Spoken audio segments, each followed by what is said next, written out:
Hello everyone, welcome to today's lesson on graphing nonlinear equations. Okay, so yesterday, or last lesson, we learned a lot about how to graph linear equations, right? Those are nice straight lines. We just do 3 points, connect the dots, and that's it. But a lot of graphs are nonlinear. So those are equations or graphs where we got curves and all that kind of stuff. Right? So usually we will need a bit more than 3 points. But generally, right, whenever we plug in an x to find the y, we want to use a mix of positive and negative numbers, as well as a 0. So, for the following 6 examples here, right, let's try to graph them first. Determine whether or not they are functions. Right? Remember our little vertical line tests. And find the domain range. Okay, first one. Here, let's set up our little table here. Okay, so of course, we start with 0. That's always the easiest to calculate. If x is 0, what's y? Right, 0 squared is 0, minus 1, that's negative 1. Okay, if x is 1, what's y? Right, 1 squared minus 1 is 0. Cool. If x is 2, what's y? Alright, 2 squared is 4, 4 minus 1 is 3. Okay, let's try some negative numbers. What about negative 1? The negative 1 squared is positive 1. So 0. What about negative 2? Negative 2 squared is positive 4, minus 1 is 3. So it's positive 3 again. Okay, and then from there, we can try to graph it. Right? There isn't like a minimum or maximum number of points that you need to graph it. Right? But as long as you can kind of figure out what the shape is, you can start graphing it out. Right? 0, negative 1's here. 1, 0 is here. 2, 3 is here. Negative 1, 0 here. Negative 2, 3 over here. Right? And from there, you can kind of guess what the general shape is, right? It's gonna be like something like this. Right? Again, rulers won't really help here because most of them are curves, so just try your best. Okay, and from there, is it a function? Right, we whip out our vertical line here. Right, as you can see, at no point, well, I guess that's more like a drawing issue, but at no point does the vertical line hit the equation, hit the line, or sorry, at no point does the vertical line hit our function twice, right? Again, this is more of a drawing error over here. But we can see that because it doesn't hit the function twice, or the line twice, it is indeed a function. Domain and range, we can see that because it goes on infinitely that way, right? It's all x values. Right, so all real numbers. Right? This will pretty much hit, because it goes on infinitely like so, it will eventually hit every single x value. In the y, right, as long as it's bigger than negative 1.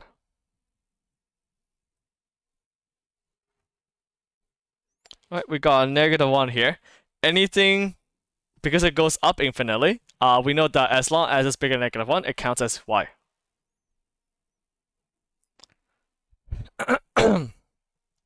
Okay, let's try our next one here. Well, if we flip the exponents, now x equals to y squared. So once again, we do our little table here. If x is 0, right, y must be 0.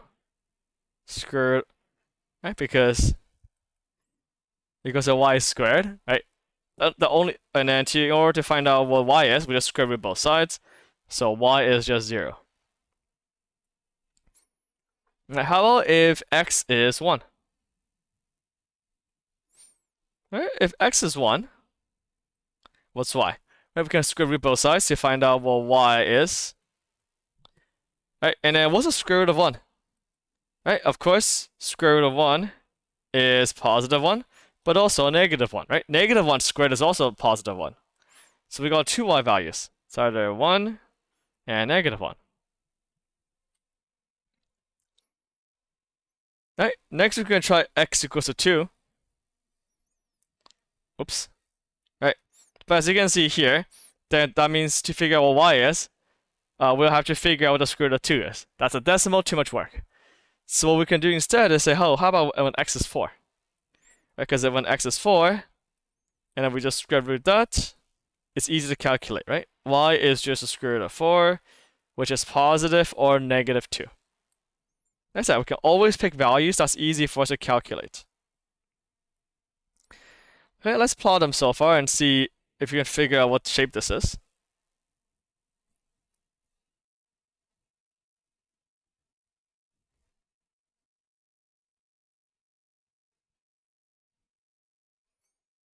Okay, 0, 0, 1, 1, and 1, negative 1. 4, 2, and then 4, negative 2. Okay, so similar shape. We have this little shape here again, except just horizontally. Okay, there we go. Is that a function? All right, as you can see right away, we can easily just draw a straight line through, and it will touch 2 points of this graph. So not a function. The domain, x values, right? As we can see here, as long as it's bigger than 0, right? That counts.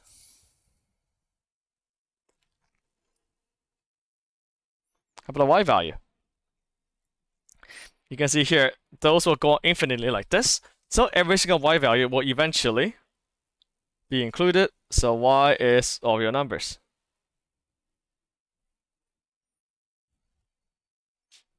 Okay, there we go. Next step.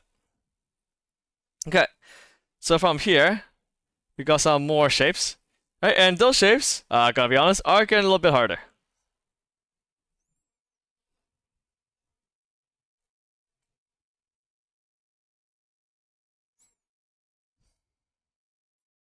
Okay, once again, we set up our little table here. Okay, so we can set all 0 once again. That'll be a little nice and easy, right? When x is 0, will be y squared equals to 9. So y is just this square root of 9, positive or negative 3. So this can be 3, negative 3. Right? And then we also notice here that, okay, if this is the case, what if y is equal to 3? Oh, 0, I mean. If y is equal to 0, then it's the exact same thing with the x, right? That'll be square root of 9, so positive 3 or negative 3. Okay, let's plot it out and see.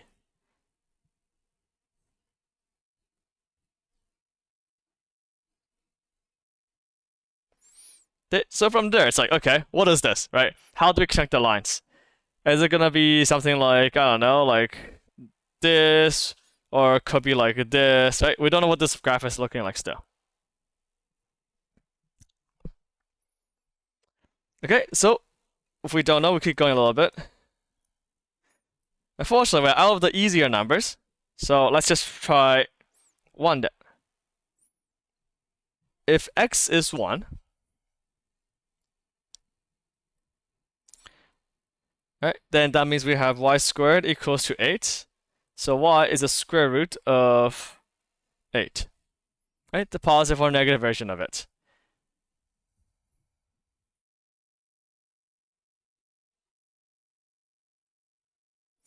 Here in the square root of 8, right, we know the square root of 9 is 3, and the square root of 4 is 2, right?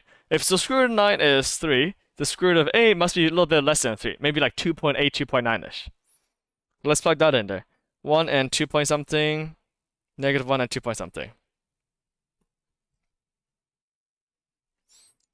Okay, things are getting a bit more clear now. Right, so you can imagine here, following the same logic here, right? If x is 1, then y is root 8 and negative 8, and negative root 8. Then if y is 1, then x must be root 8 and negative root 8. All right, which means that if we must have dots here as well. Right, again, this is a lot more difficult, right? So from here, it's like, okay, we kind of see a pattern here, right? It's gonna look something like, it's gonna look something like this.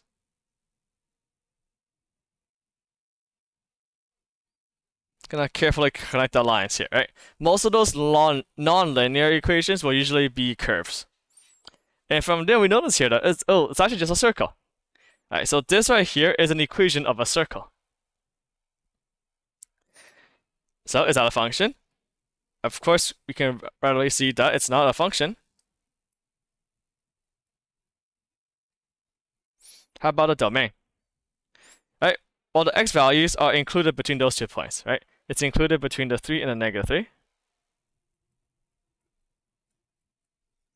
And the range, right? Similarly, it's all included in between 3 and -3 for the y values as well. Right? So that's our domain and range. Right, there we go. A little cursed. Right, but that's okay. That is most of the non-linear equations, right? They're gonna be a little bit weird.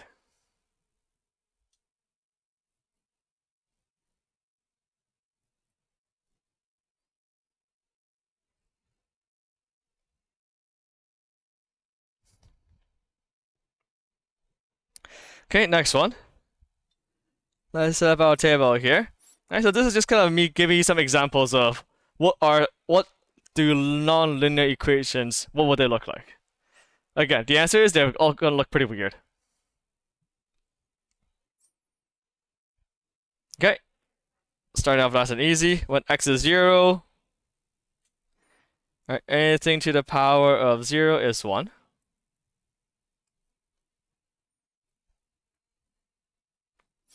Okay, let's try a 1. 2 to the power of 1 is just 2.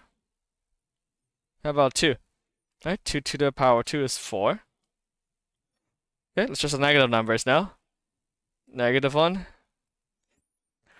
Right, remember with negative exponents, we just flip it upside down or flip it into the fraction. So this becomes 1 over 2. Power -2, of course, as you can imagine, is 1 over 4. Let's see, is that enough information? 1, 2, 2, oh, that's 5. No, just kidding, that's right. Oh, no, that's right there. -1.5 somewhere here. -2, 1 over 4 somewhere here. Okay. So right there we can kind of connect the line here. You can see here from up here, it's gonna go straight up like that. Right, it's gonna keep going up. But on the left side, kind of see like it kind of goes out like this. Right, oh, sorry, shouldn't be a little dip there. Okay, those are usually harder to graph because again, they're not straight lines. And notice I did something here, right? I'm making sure that it does not touch the x-axis. Right, and the reason why is because looking at this equation, you will never ever get a negative number here. Right? No matter what the exponent of 2 is, you will never get a negative number. Right? Even if you do negative numbers like -4, right? This is just 1 over 2 to the power 4, which is still a positive number. Right? So in equations like this, yeah, we'll actually never get a negative number. Right? That we call that an exponential function. So is that function? Yes, it is. Right? Draw a straight line. Doesn't fit anywhere.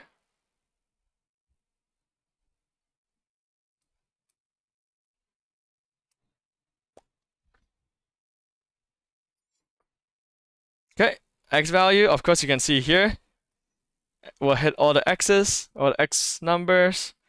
But importantly though, for the y value, right, it's strictly bigger than 0. Right, it's strictly bigger than 0 because, like I said, first of all, it cannot be negative. 2 to the power of no matter what number is never negative. And you actually can never reach 0 as well. Right, 2 to the power of 0 is 1. And then as you can see, when you go to the negatives, you always just get a fraction, but you can never reach 0. So that's why the domain here is bigger than 0. Okay, so let's check out the next one. 1 over x. I know, right? Those are just kind of getting weirder and weirder. Okay, 1 over x. What is this? Okay, let's check it out. if x is 0 right away, oh, wait a minute, that's illegal, right? We cannot just have something divided by 0. We can never have 1 over an any number divided by 0. So that's actually not possible. Okay, how about 1? That's fine. 1 over 1 is just 1. How about 2? Also very easy, right? This is just literally plugging it into the x. So it's 1 over 2. How about the negatives? Same idea.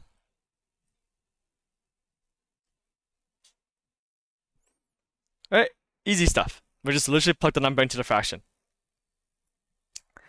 But what's not easy is actually graphing it out. Right? We've got 1, 1, and -1, -1. 2.5, or 2 and 1 over 2. And -2 and -1 over 2. Right? But we also notice here that it will never reach, we can never have x equals to 0. I will never get to the point where x is equal to 0. So from here, we can actually make sure that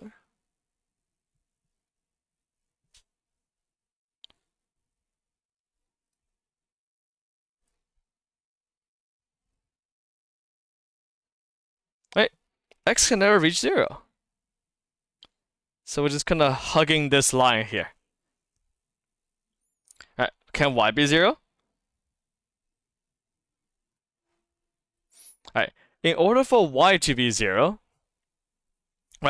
we can't really get to that either, because no matter what x is, it's always going to be 1 divided by something. And again, we know that 1 divided by 0 is not possible also. So in order to get this, if 0 equals to 1 over x, let's multiply x by both sides. If we multiply x by both sides, it gets 0 equals to 1, That's also just not possible. So it turns out that y also cannot be 0. So we gotta make sure this line here gets more like a curve. But this will also never touch the y-axis.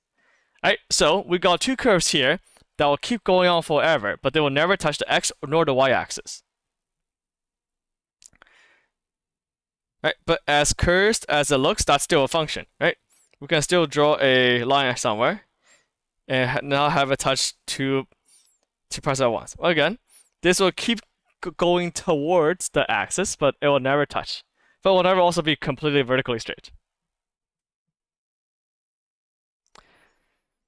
Okay, so from here we can actually see that it's all real numbers for both of those. Because they go infinitely. But except, remember, they cannot be 0, so we gotta specify that. It's all the numbers except for the 0. Okay, so now here is our last one, which looks normal, except I've been telling y'all a lie this whole time, to do with square roots. So this isn't very clearly defined for the past few lessons, but this right here is different than this, because if you can see here, if we square both sides, we get to the exact same problem we had earlier, was x is y squared with this graph. However, whenever we see just a square root by itself, we are always referring to this as the positive root, So we call this the principal root, and this is what we think of when we think of square roots, If we think of square root of 9, you usually think of 3. We don't really think of 3 and -3. We only deal with the plus and minus of the answer, if we're given something like this. If we explicitly write the graph as just the square root, then what we do instead is we are only referring to this as the positive answer. Okay, so let's take an example here,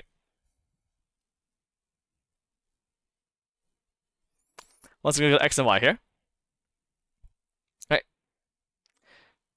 When x is 0, y is 0 as usual. When x is 1, y is also 1. And again, to be very clear, in this case, we don't do 1 and negative 1, right? Because this function right here only tells us that we only care about the positive square root. Okay? The reason why we wanted the positive and negative of that square root answer, right, is to essentially solve this equation.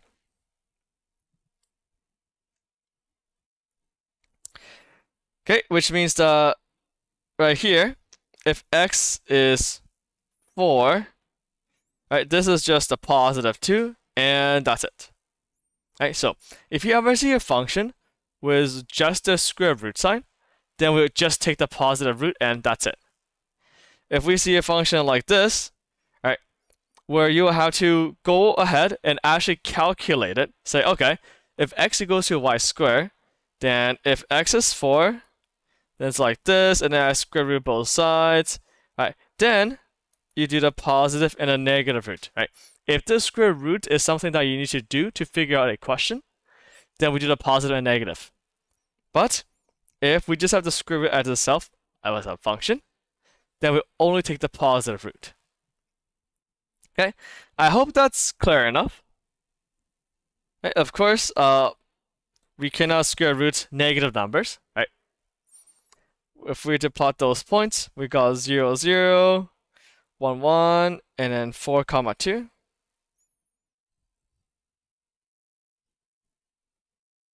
Right, we cannot have negative x, right, because we're gonna square root a negative number.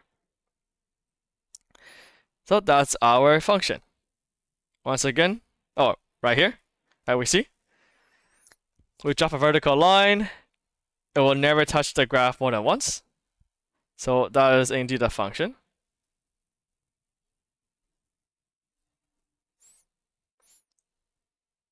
X is any number bigger or equal to 0. And as you can see here, same with y. Right? As long as it's always going to go that way infinitely. So x must be bigger than 0, y must be greater than 0 also. Okay, and then that's our answer. Again, I hope that's clear enough, right? If the function is explicitly telling us just a square root or something, right, then we just take the positive answer of it. If we're given something like this, where we have to solve for something using square roots, right? It's not given to us. We have to use it to solve something. Then we take the positive and negative of that root. But with that being said, all the nonlinear equations are a bit more complicated. We gotta plug in more numbers to figure out the shape. But as you see more and more of those, you'll probably get used to it. Okay? So, with that being said, good luck practicing.